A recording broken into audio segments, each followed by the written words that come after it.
Olá, boa noite. Seja muito bem-vindo, seja muito bem-vinda ao Centro Espírita Morada Cristã.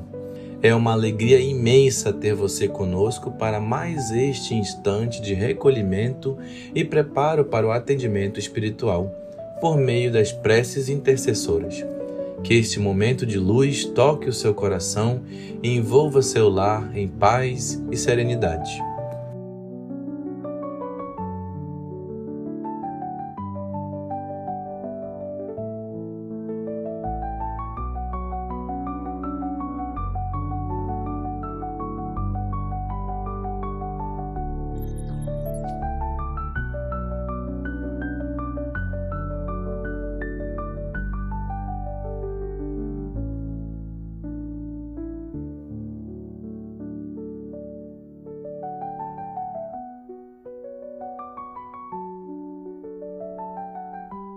Aproveite esse tempo e coloque ao seu lado sua garrafa ou copo de água, com fé e confiança, para que ela seja fluidificada de acordo com as suas necessidades.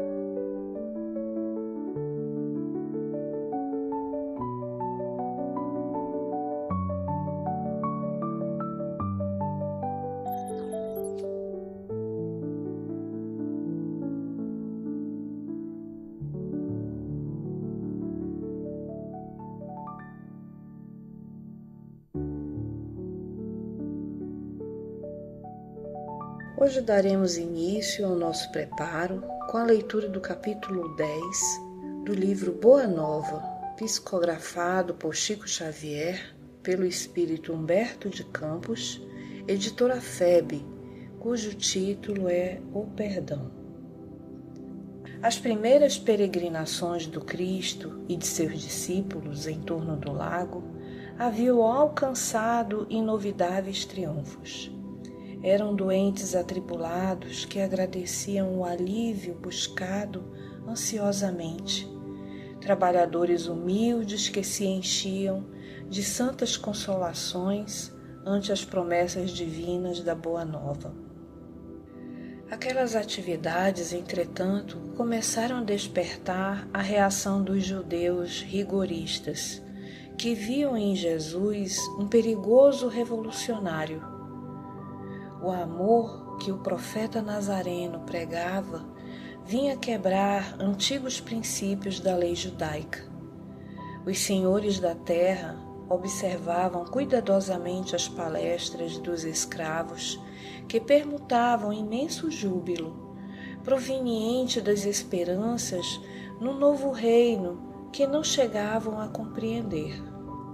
Os mais egoístas pretendiam ver no profeta generoso um conspirador vulgar, que desejava levantar as iras populares contra a dominação de Herodes. Outros presumiam na sua figura um feiticeiro incomum que era preciso evitar. Foi assim que a viagem do Mestre a Nazaré redundou numa excursão de grandes dificuldades, provocando de sua parte as observações quase amargas que se encontram no Evangelho com respeito ao berço daqueles que o deveriam guardar no santuário do coração. Não foram poucos os adversários de suas ideias renovadoras que o precederam na cidade minúscula, buscando neutralizar-lhe a ação por meio de falsas notícias e desmoralizá-lo, argumentando com informações mal alinhavadas de alguns nazarenos. Jesus sentiu de perto a delicadeza da situação que lhe guiara com a primeira investida dos inimigos gratuitos de sua doutrina, mas aproveitou todas as oportunidades para as melhores ilações na esfera do ensinamento. No entanto, o mesmo não aconteceu a seus discípulos. Filipe e Simão Pedro chegaram a questionar seriamente com alguns senhores da região, trocando palavras ásperas em torno das edificações do Messias. As gargalhadas irônicas, as apreciações menos dignas, lhes acendiam no ânimo propósitos impulsivos de defesas apaixonadas. Não faltavam os que viam no Senhor um servo ativo do espírito do mal, um inimigo de Moisés, um asceta de príncipes desconhecidos ou de traidores ao poder político de Antipas. Tamanhas as discussões em Nazaré que os seus reflexos nocivos se faziam sentir fortemente sobre a comunidade dos discípulos. Pedro e André advogavam a causa do Mestre com expressões incisivas e sinceras. Tiago aborrecia-se com as análises dos companheiros. Levi protestava, expressando o desejo de instituir debates públicos de maneira a evidenciar-se a superioridade dos ensinos do Messias em confronto com os velhos textos. Jesus compreendeu os acontecimentos e calmamente ordenou a retirada, afastando-se da cidade com tranquilo sorriso. Não obstante a determinação e apesar do regresso a Cafarnaum, a maioria dos apóstolos prosseguiu em discussão, estranhando que o Mestre nada fizesse, reagindo contra as envenenadas insinuações a seu respeito. Daí a alguns dias, obedecendo às circunstâncias ocorrentes naquela ocasião, Pedro e Filipe procuraram avistar-se com o Senhor, ansiosos pela claridade dos seus ensinos. Mestre, chamaram-vos, servo de Satanás, e reagimos prontamente, dizia Pedro, com sinceridade ingênua. Observávamos que por vós mesmo nunca oporieis a contradita, ajuntava Filipe, convicto de haver prestado excelente serviço ao Mestre bem-amado, e por isso revidamos aos ataques com a maior força de nossas expressões. Não obstante o calor daquelas afirmativas, Jesus meditava com uma doce placidez no olhar profundo, enquanto os interlocutores o contemplavam, ansiando pela sua palavra de franqueza e de amor. Afinal, saindo de suas reflexões silenciosas, o Mestre interrogou: acaso poderemos colher uvas nos espinheiros? De modo algum me empenharia em Nazaré numa contradita estéril aos meus opositores. Contudo, procurei ensinar que a melhor réplica é sempre a do nosso próprio trabalho, do esforço útil que nos seja possível. Nesse particular, não deixei de operar na minha esfera de ação, de modo a produzir resultados à nossa excursão à cidade vizinha, tornando-a proveitosa sem desdenhar as palavras construtivas no instante oportuno. De que serviriam as longas discussões públicas inçadas de doestos e zombarias? Ao termo de todas elas, teríamos apenas menores probabilidades para o triunfo glorioso do amor e maiores motivos para a separatividade e odiosas dissessões. Só devemos dizer aquilo que o coração pode testificar mediante atos sinceros. porque de outra forma as afirmações são simples ruído sonoro de uma caixa vazia. Mestre, atalhou Filipe quase com mágoa. A verdade é que a maioria de quantos compareceram às pregações de Nazaré falava mal de vós. Não será vaidade, porém, exigirmos que toda a gente faça de nossa personalidade elevado conceito? Interrogou Jesus com energia e serenidade. Nas ilusões que as criaturas da terra inventaram para sua própria vida, nem sempre constitui bom atestado de nossa conduta o falarem todos bem de nós, indistintamente. Agradar a todos é marchar pelo caminho largo, onde estão as mentiras da convenção. Servir a Deus é tarefa que deve estar acima de tudo, e por vezes, nesse serviço divino, é natural que desagrademos aos mesquinhos interesses humanos. Filipe, sabes de algum emissário de Deus que fosse bem apreciado no seu tempo? Todos os portadores da verdade do céu são incompreendidos de seus contemporâneos. Portanto, é indispensável consideremos que o conceito justo é respeitável, mas antes dele necessitamos obter a aprovação legítima da consciência, dentro da nossa lealdade para com Deus. Mestre, obtemperou Simão Pedro, a quem as explicações da hora calavam profundamente. Nos acontecimentos mais fortes da vida, não deveremos então utilizar as palavras enérgicas e justas? Em toda circunstância, convém naturalmente que se diga o necessário, porém, é também imprescindível que não se perca tempo. Deixando transparecer que as elucidações não lhe satisfaziam plenamente, perguntou Filipe: Senhor, vossos esclarecimentos são indiscutíveis. Entretanto, preciso acrescentar que alguns dos companheiros se revelaram insuportáveis nessa viagem a Nazaré. Uns me acusaram de brigão e desordeiro, outros de mal entendedor de vossos ensinamentos. Se os próprios irmãos da comunidade apresentam essas falhas, como há de ser o futuro do Evangelho? O mestre refletiu um momento e retrucou: Estas são perguntas que cada discípulo deve fazer a si mesmo.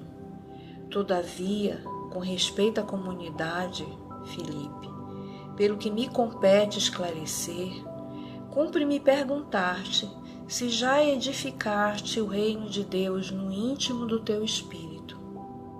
É verdade que ainda não, respondeu hesitante o apóstolo. De dentro dessa realidade, podes observar que, se o nosso colégio fosse constituído de irmãos perfeitos, teria deixado de ser irrepreensível pela adesão de um amigo que ainda não houvesse conquistado a divina edificação. Ambos os discípulos compreendiam e se punham a meditar, enquanto Cristo continuava.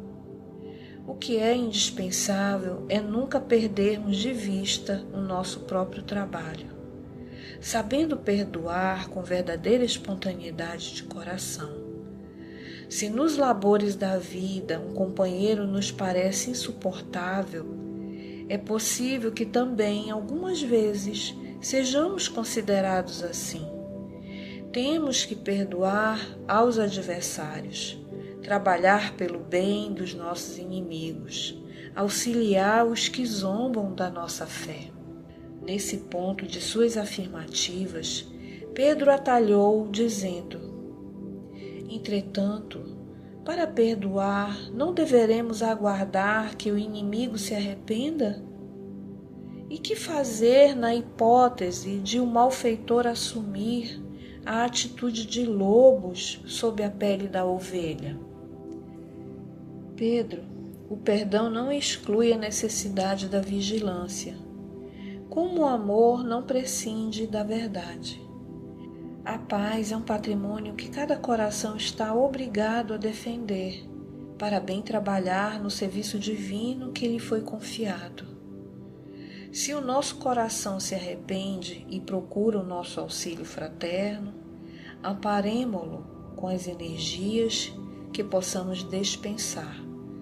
Mas em nenhuma circunstância cogite-se de saber se o teu irmão está arrependido. Esquece o mal e trabalha pelo bem. Quando ensinei que cada homem deve conciliar-se depressa com o adversário, busquei salientar que ninguém pode ir a Deus com um sentimento de odiosidade no coração. Não poderemos saber se o nosso adversário está disposto à conciliação. Todavia, podemos garantir que nada se fará sem a nossa boa vontade e pleno esquecimento dos males recebidos. Se o irmão infeliz se arrepender, estejamos sempre dispostos a ampará-lo, e a todo momento precisamos e devemos olvidar o mal. Foi quando, então, fez Simão Pedro a sua célebre pergunta: Senhor, quantas vezes pecará meu irmão contra mim, que lhe hei de perdoar? Será até 7 vezes? Jesus respondeu-lhe calmamente: Não te digo até 7 vezes, mas até 70 vezes 7. Daí por diante, o Mestre sempre aproveitou as menores oportunidades para ensinar a necessidade do perdão recíproco entre os homens na obra sublime da redenção. Acusado de feiticeiro, de servo de Satanás, de conspirador, Jesus demonstrou em todas as ocasiões o máximo de boa vontade para com os espíritos mais rasteiros de seu tempo. Sem desprezar a boa palavra, no instante oportuno, trabalhou a todas as horas pela vitória do amor, com o mais alto idealismo construtivo. E, no dia inesquecível do Calvário, em frente dos seus perseguidores e verdugos, revelando aos homens ser indispensável a imediata conciliação entre o espírito e a harmonia da vida. Foram estas as suas últimas palavras: Pai, perdoa-lhes, porque não sabem o que fazem. Que assim seja.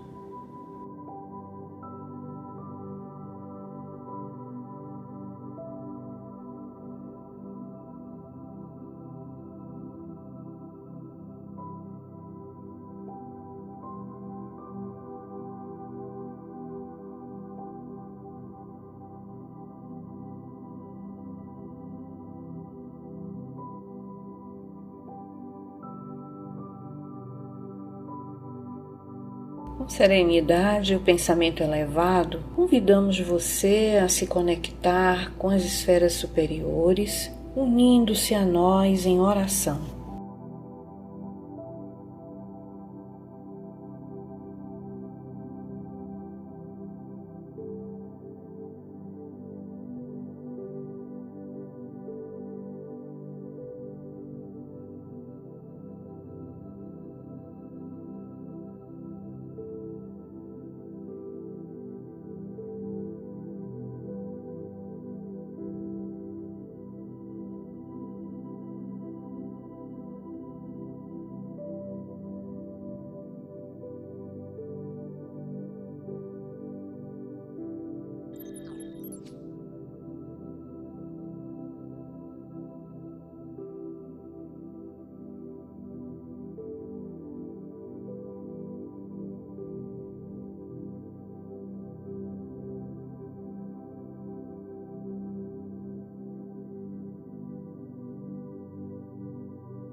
Fazendo a prece intitulada Divino Amigo, Vem, contida no livro A Luz da Oração, Psicografia de Chico Xavier, editada pelo Espírito Emmanuel, publicado pela editora O Clarim.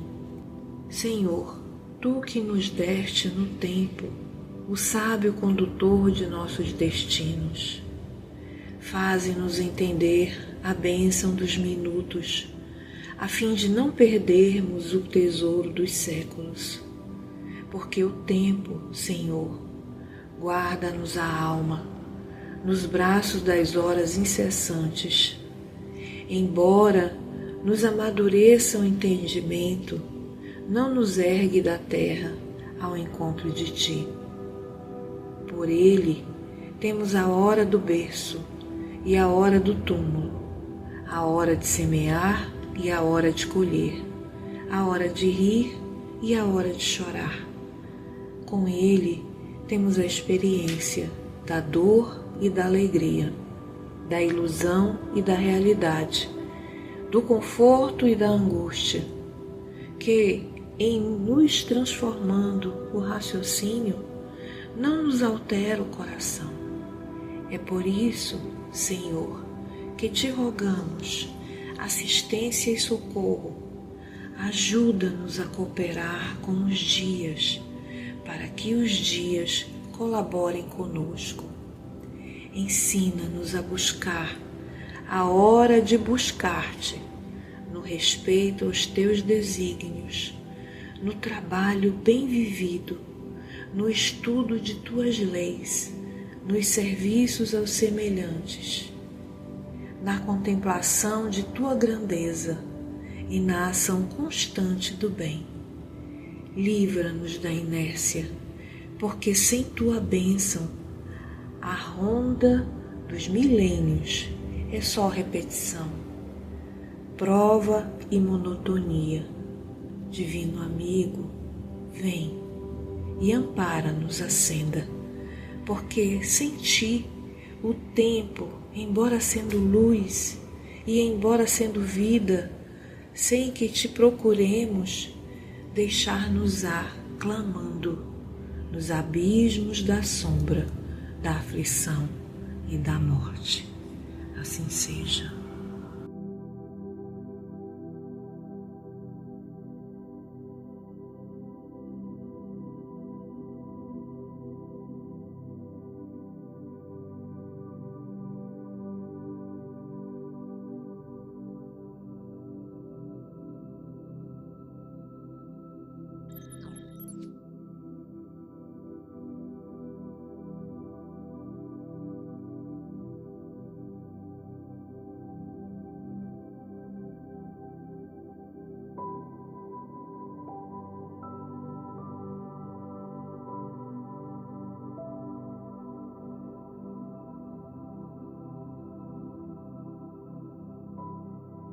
Queridos irmãos e irmãs, vamos seguir agora em recolhimento com um coração agradecido a Deus pela dádiva da vida e pelas bênçãos que muitas vezes em silêncio nos cercam. Este é um momento de oração e profunda reflexão à luz da mensagem que recebemos. Pense, que transformações podemos fazer para nos aproximarmos dos ensinamentos do Cristo? Agora, você está convidado a fazer uma prece por você, seus entes queridos e por aqueles que precisam de auxílio. Aproveite este instante para harmonizar-se. Entregue-se com confiança à oração sincera, à escuta interior e à luz divina que o envolve neste momento. Se terminar sua prece antes do encerramento desta harmonização, permaneça relaxado, permitindo que essa melodia suave envolva você nos melhores sentimentos.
Queridos amigos e amigas, encerramos mais um momento de preparo por meio das preces intercessoras para o seu atendimento espiritual, cultivando gratidão no coração.